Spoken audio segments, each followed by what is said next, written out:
LWO1 WeatherNet. Liftoff conditions looking pretty good. ESTS is ready for launch. Ignition. Liftoff. Falcon 9 has cleared the tower.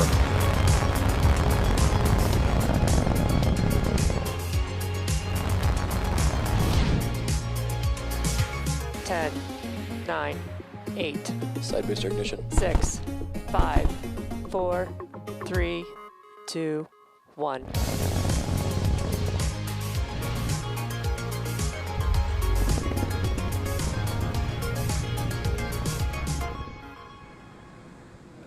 Good morning. It's Sunday, October 18th, and you're looking at a live view of Falcon 9 as it awaits its 8:25 a.m. Eastern Time launch from Pad 39A at Kennedy Space Center. Hello from SpaceX's headquarters in Hawthorne, California. My name is Andy Tran. I'm a production supervisor here at SpaceX. You're watching a live webcast of our 14th Starlink mission. It's also our 18th mission this year. To date, we've launched more than 750 Starlink satellites to orbit. Starlink is a constellation of satellites that can provide high-speed, low-latency internet all over the globe, particularly in remote areas where connectivity is limited or completely unavailable. Today, we will be performing 2 second-stage burns and deploying our 60 Starlink satellites at approximately 1 hour into the mission. The 2 burns allow us to deploy our satellites into a circular orbit, which in turn helps them get to their final orbit much quicker. At T-minus 8 minutes and 20 seconds and counting, all systems are looking good for an on-time liftoff this morning. If we, for some reason, are not able to launch today, our next earliest opportunity will be on Tuesday morning. Now let's talk a little bit more about the vehicle. On screen is a flight-proven Falcon 9. The 2-stage Falcon 9 vehicle stands at 229 feet tall, or slightly taller than a 21-story building. It's equipped with 10 Merlin engines, 9 on the first stage and 1 on the second stage. The bottom 2/3 of the vehicle is the first stage. You can see that we have some residual soot markings left on there. That is a key indicator that this rocket has supported previous launches. The first stage's job is to accelerate the vehicle through the Earth's atmosphere into space with the help of the 9 Merlin engines at the base of the rocket. For this particular booster, it will be flying for the 6th time today. Its first mission was in March of 2019 on our first commercial crew demonstration mission, and then again on RadarSat 3 months later. It also supported 3 Starlink missions this year, with the most recent being our 10th Starlink mission in August. We will also be attempting to recover the first stage on our drone ship, Of Course I Still Love You. There is a shot of it right there in the Atlantic Ocean. Our first stage is designed to be reflown 10 or more times with minimal refurbishment in between, and it's the 16th time we'll be flying a flight-proven booster this year, and the 44th time we're doing so to date. Moving on up the vehicle, on top of the first stage is the black carbon fiber inner stage. It houses pneumatic pushers that allow the first and second stage to separate during flight. Above the inner stage is the second stage, which has a single Merlin vacuum engine. We also refer to the Merlin vacuum engine as MVAC engine for short. Once the first and second stages separate about 2.5 minutes into the mission, the MVAC engine will ignite and carry the Starlink satellites into a circular orbit around the Earth. As for propellant, Falcon 9 has been loading propellant since the T-minus 35-minute mark. Our vehicle is a bipropellant vehicle, which means that we use 2 types of propellant, a fuel and an oxidizer. Our fuel is rocket-grade kerosene, also known as RP1, and our oxidizer is super-chilled liquid oxygen. We also refer to that as LOX. Currently, both RP1 and LOX are nearly fully loaded on both stages, and LOX will continue to be topped off right until the last minutes of the countdown. And lastly, at the very top of the rocket is a large nose cone. This carbon composite structure is called the satellite fairing. It houses the Starlink satellite and protects it until the vehicle is outside of the Earth's atmosphere, at which point the fairing will separate to expose the satellites to space. It's going to be the 3rd flight for both of the fairing halves today. We will be attempting to recover them today using our recovery ships, Miss Tree and Miss Chief. There they are on screen right now. About 2 minutes before they're set to land, the team will make a go, no-go call to recover them depending on the weather and the sea states. Speaking of weather, we have nothing but blue skies on the East Coast. The vehicle and satellite and range are all looking good for an on-time liftoff just a few minutes from now. As we get ready for a public beta rollout before the end of the year, the Starlink team continues to test the system, collecting latency data and performing speed tests of the service. So far, the feedback from the private beta testers has been really promising. Initial results from these tests have shown super low latency and download speeds greater than 100 megabits per second. During our last webcast, we shared how emergency responders in Washington have been using Starlink to help rebuild communities destroyed by the wildfires. Today, we'd like to share one more example of how Starlink is helping another community in Washington. In August, the Starlink team began installing the first of several Starlinks on the Administrative Center building of the Hoh Indian Reservation, as well as on private homes on the tribal land. The Hoh are a Native American tribe living at the mouth of the Hoh River in western Washington state on the Pacific coast.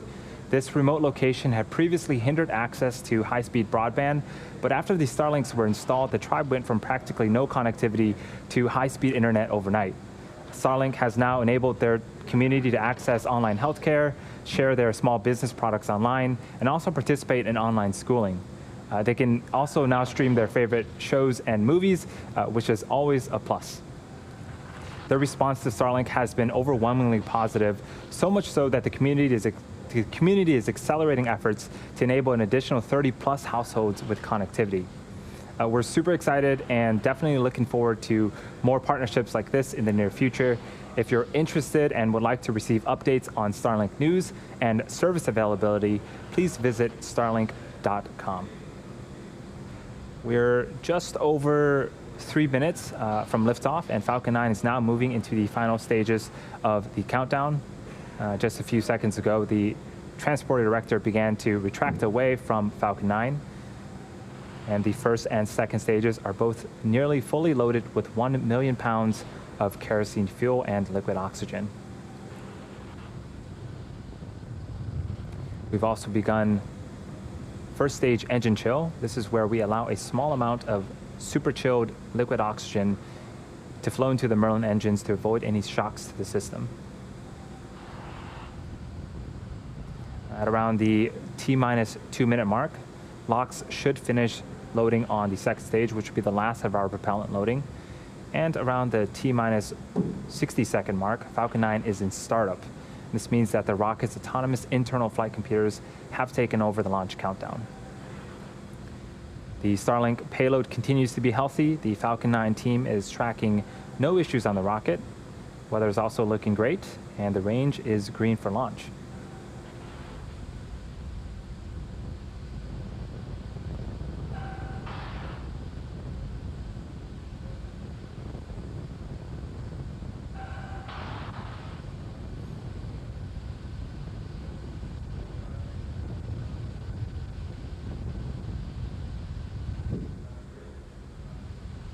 You can start to see that we're venting the super chilled liquid oxygen. In a few moments, we should start to see clouds formed around Falcon 9, and if we do, that is normal and completely expected for us. That is where the super chilled liquid oxygen meets the ambient warmer air of Florida and starts to condense. It looks like we finished LOX loading.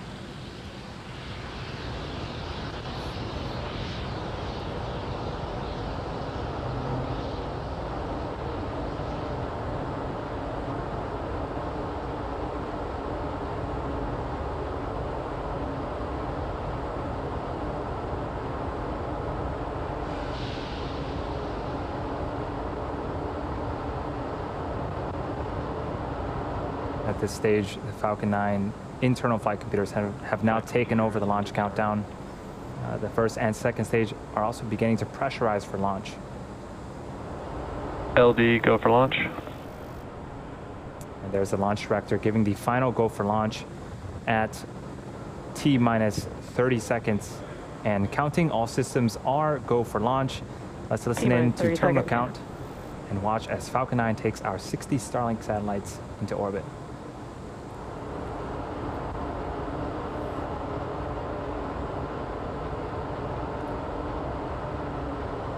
T-minus 15 seconds. 10, 9, 8, 7, 6, 5, 4, 3, 2, 1, 0. Ignition. And liftoff.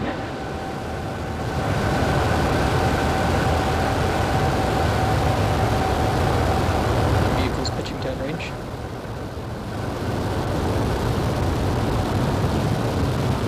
Stage 1 chamber pressures are nominal.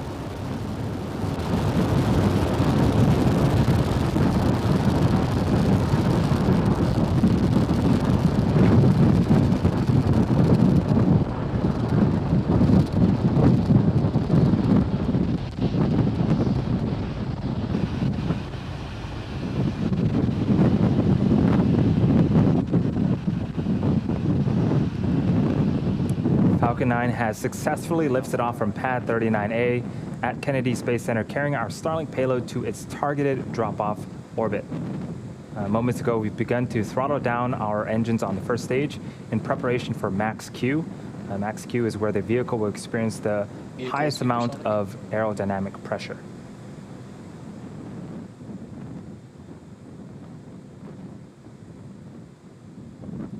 Max Q.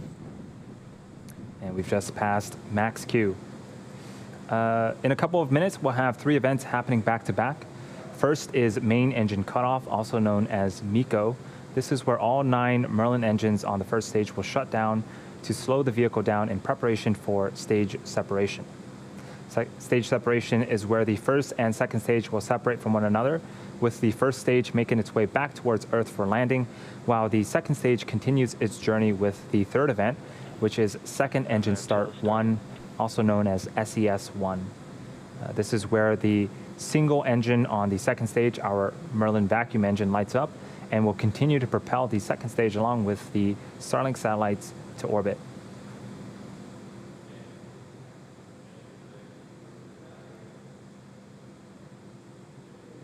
We're about 25 seconds away from main engine cutoff. Got some really cool footage of Falcon 9 right now.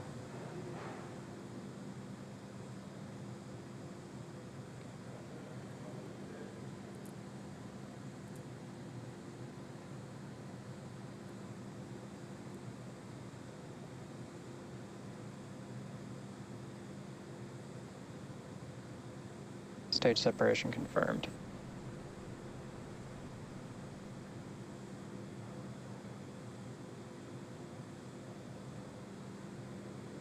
All right, we had successful main engine cutoff, stage separation, and our second stage engine is now up on power on the right-hand side of your screen.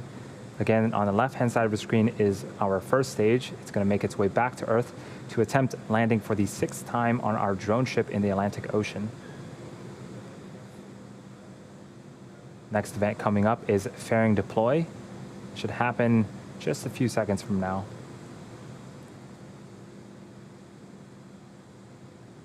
Fairing separation confirmed.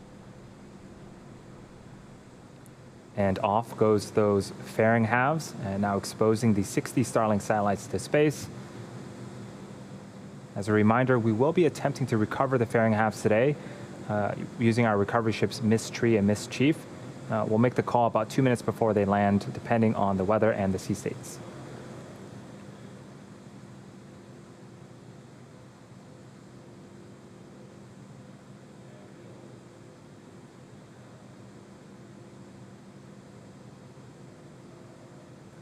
We're just over T plus 4 minutes to flight, and as the second stage heads towards its targeted drop-off orbit, the first stage will execute 2 burns in order to make its way back towards Earth. The first stage is what you see on the left-hand side of your screen. The first is the entry burn, where 3 of the Merlin engines will reignite. This helps to slow the stage down as it re-enters the upper parts of the Earth's atmosphere. The second burn is the landing burn. This is a single engine burn that brings the vehicle speed down rapidly in order to land on the drone ship. The first burn, the entry burn, should happen around the T plus 6 minute and 20 second mark, while the second burn will happen around the T plus 8 minute mark.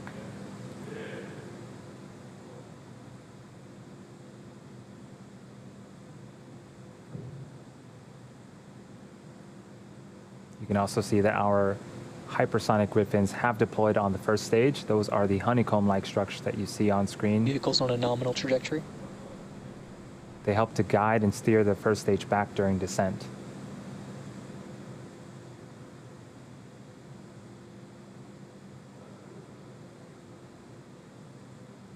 Now, the satellites on the second stage, we're sending 60 more up there to join the existing 750. So after today's mission, we'll have 800 Starlink satellites up there.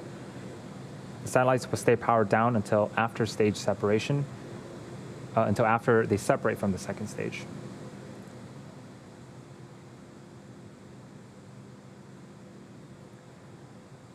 You might be able to see some periodic bursts of gas from the first stage. That is nitrogen gas from our attitude control systems. Those help to orient the rocket as it continues to fall back towards Earth. And we're just about 20 seconds away from the first of two burns, first stage entry burn.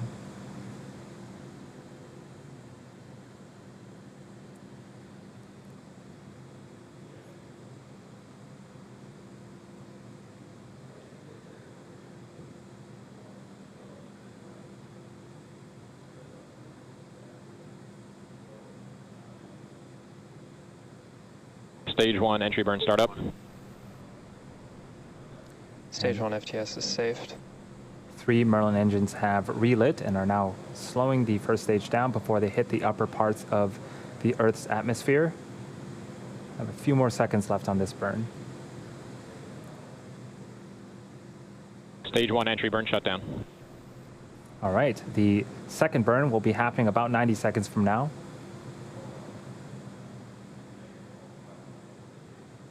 Everything's looking great on our second stage. The view is of the Merlin vacuum engine and its thrust cone.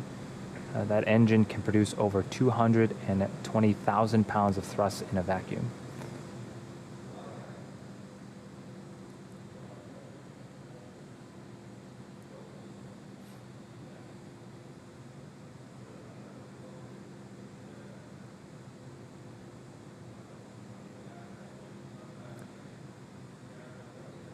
We're about 30 seconds away from the beginning of our second and final burn. During this burn, the 4 landing legs stowed at the base of the first stage will also deploy right before we land.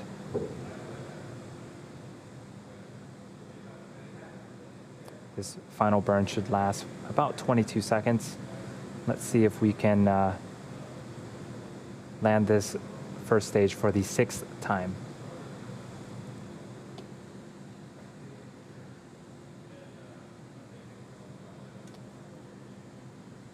Stage 1 landing burn. Terminal guidance.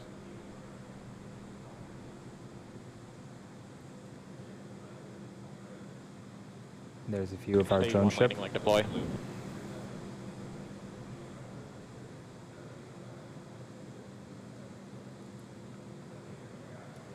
And right down the middle, Falcon 9 has landed. This particular booster has landed for the 6th time. This marks our 62nd successful recovery of a Falcon 9 first stage, and the 32nd time we've landed on this particular drone ship. Of course, I still love you. Great way to start off a Sunday. So now for the second stage, we're waiting for second engine cutoff before entering a coast phase. Eco confirmed. Expected loss of signal, Cape. And we did see that we had second engine cut off.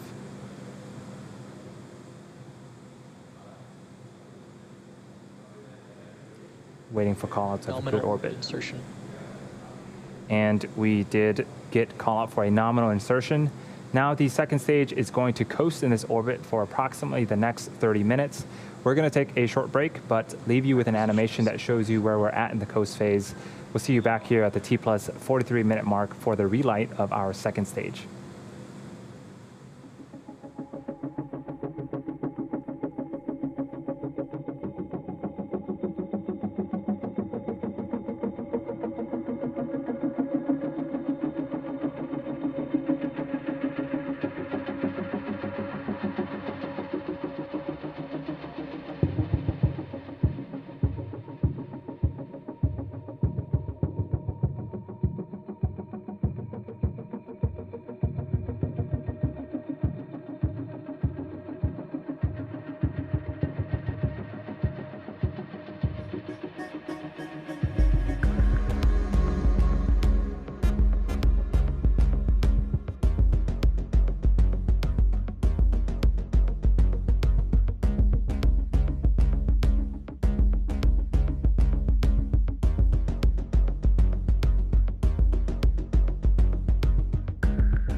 Expected loss of signal, Bermuda.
Expected loss of signal, Newfoundland.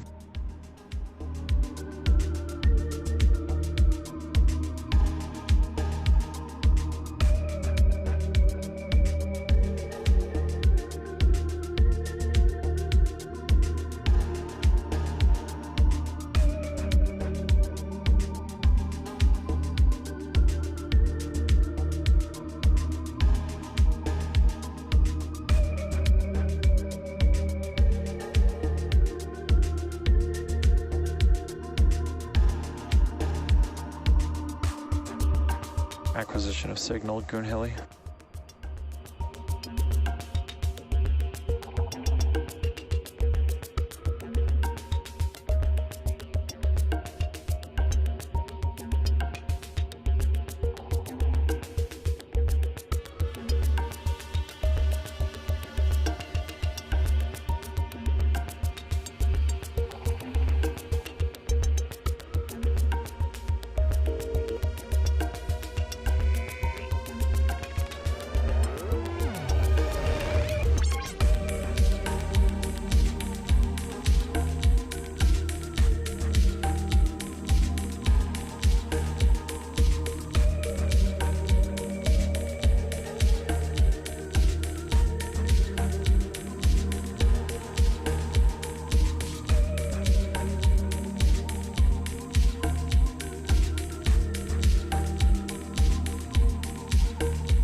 lost the signal, Goon Heli.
Acquisition of signal, Diego Garcia.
I'm back. Engine chill is beginning.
Welcome back to the webcast for our 14th Starlink mission.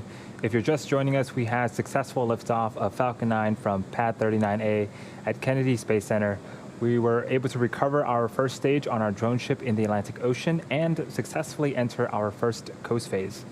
We're now waiting on the relight of our second stage MVAC engine. That should occur in the next few seconds. This burn is a very short one, lasting just about 2 seconds.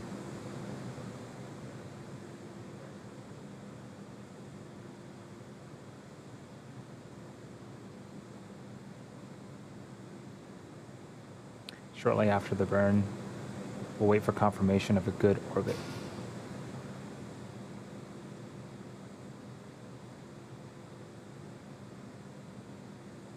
Restart ignition confirmed.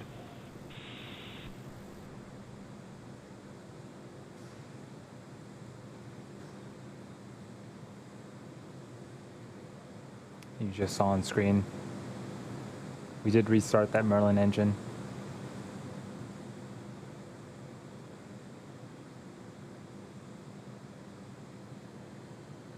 Nominal orbit insertion. And that's what we needed to hear, a good orbital insertion. Now the second stage is going to coast once again for the next 18 minutes or so. During this time, it will start to spin along its central axis, giving the Starlink satellites the momentum they need to space themselves out after deploying. We'll see you back here around the T+ 1 hour and 2 minute mark.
Expected loss of signal, Garcia.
Acquisition of signal, Tasmania.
Welcome back once again to the webcast for Starlink Mission 14.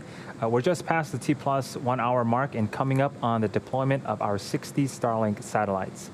Thus far, we've seen successful liftoff, stage separation, first stage recovery on our drone ship, and 2 successful second engine starts. The second stage has been spinning along its central axis, giving the Starlink satellites the momentum they need to space themselves out after they deploy. Each of these satellites weighs approximately 260 kilograms and features a compact flat panel design that minimizes volume, allowing for a dense launch stack to take full advantage of Falcon 9's launch capabilities. Starlink satellites are also equipped with efficient ion thrusters powered by Krypton that enable the satellites to orbit raise, maneuver in space, and deorbit at the end of their useful life. Starlink is in fact the first Krypton-propelled spacecraft ever flown. And we're just a few seconds away from payload deploy, so let's listen in for the call out of payload deploy.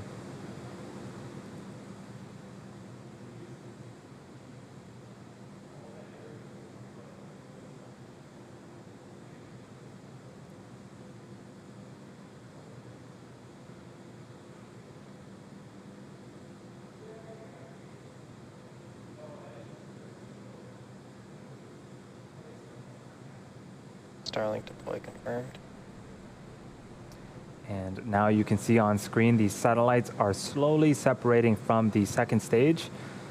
Shortly they will deploy their solar arrays and over the next few weeks distance themselves from one another and use their onboard ion thrusters to make their way to their operational orbit. That's a very cool shot. Quick update on fairing catches. It looks like we had a good catch on both fairing halves, but the corner of the net on Mist Tree didn't hold up and gave way. We didn't have any impacts to the recovery team personnel, so we'll bring them back and see if we can use them on a future flight. And with that, we'll be bringing our webcast to a close. Thank you to the Range and Federal Aviation Administration for supporting today's mission.